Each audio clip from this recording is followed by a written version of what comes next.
পলাশে গজেরিয়া বাজারে গজেরিয়া ইউনিয়ন সকল বিএনপির অঙ্গ সংগঠনের নেতৃবৃন্দ এবং গজেরিয়া বাজারের ব্যবসায়িক বৃন্দদের আয়োজনে বেগম খালেদা জিয়ার রুহে আত্মার মাগফিরাত কামনায় দোয়া ও মিলাদ মাহফিল অনুষ্ঠিত।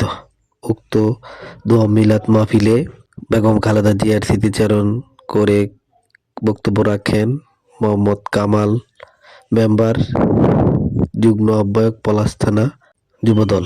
উক্ত প্রোগ্রামের প্রধান অতিথি হিসেবে উপস্থিত ছিলেন ডক্টর আব্দুল মঈন খান, সাবেক মন্ত্রী ও জাতীয় স্থায়ী কমিটির সদস্য, বিএনপি। উক্ত প্রোগ্রামের সভাপতিত্ব করেন মোহাম্মদ আমজাদ হোসেন ভূঁইয়া শামীম, সভাপতি, গজেরিয়া ইউনিয়ন বিএনপি। আর উপস্থিত ছিলেন সকল বিএনপির অঙ্গ সংগঠনের নেতৃবৃন্দ। আপনারা দেখছেন নরসিংদীর কথা টেন। আসলে আজকে আমরা এখানে বসছি, আমাদের নেত্রী আমাদের মাঝে নাই। আমরা ওনাদের আত্মার জন্য দোয়া করব।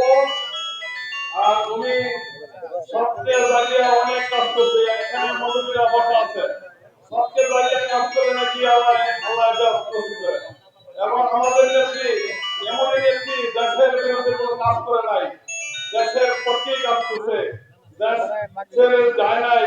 আমরা ওই দৃষ্টি রাখি ওই নেত্রীর রাজনীতি করব এই বলে। আর আমাদের স্যার ডক্টর আব্দুল মঈন খান স্যার 12 তারিখে